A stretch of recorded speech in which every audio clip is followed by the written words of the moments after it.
This is your stage, your spotlight. Hello, Meghalaya.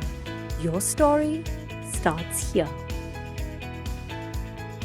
President kari United States of America Donald Trump ulat demsi daga Bitar ya ke Iran bat Israel namar ka jing Pynkheiñ kini ki atli kiri ya ki Kular Sangeh ya Ther bom ka wei ya ka wei pat ulaong baka Kular Sangeh ya siat ka trai kam bat kentu ya ki tai kiri bakin nom Pynkheiñ ya ki Kular Trump hakano pai sngi jonga arpusal trek jelio arja arpusan ulakam bagi te ki atli kiri kila Kular ban Sangeh siat nam ding markel yang hadin katma kabala ne khat ar sngi kabala Pynkheiñ ya kiri Middle East Kini jingkam Trump ka longru hadien baka Iran ka Ther nam ding ya ki kitam sipai ka United States ha Qatar ha ka arpulai trek jelio araja arpsan. Kajing Ther nam ding ka Iran ya ka kitam sipai ka deiru hadien baka United States of America kum kajing Arab ya kari Israel kala Ther bom ha lightly ki jaka bu nuklear ka Iran mena ka steps nya jaka arpu ar trek jelio araja arpsan.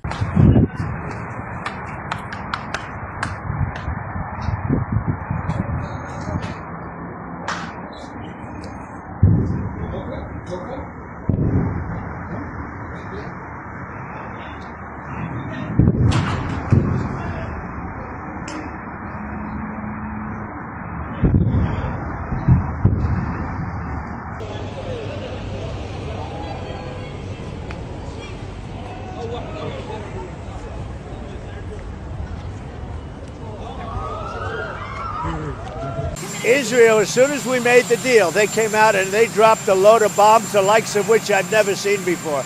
The biggest load that we've seen. I'm not happy with Israel. You know, when I say, okay, now you have 12 hours, you don't go out in the first hour and just drop everything you have on them. So I'm not happy with them. I'm not happy with Iran either. But I'm really unhappy if Israel's going out this morning because of one rocket that didn't land, that was shot, perhaps by mistake, that didn't land. I'm not happy about that. You know what? We basically have two countries that have been fighting so long and so hard that they don't know what they're doing. Do you understand that?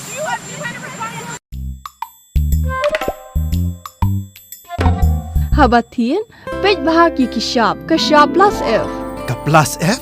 Hakabam bangibam dunaki eki bataye kamet. Namar kata habat thiru atau kau kamlu ka umpnyang kadut pet ya ka sharp plus F ha ka jingsom.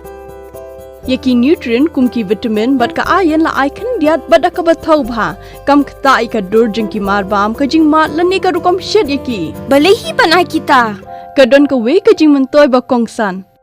Ka kot ka kia. Ka nutrition ba khambha ka jing im ba khambha pendon kam daki mar ba modon ka sharp plus F menta kasni Lawan Ra Shafi Lingba ko office jong Commissionerate of Food Safety Meghalaya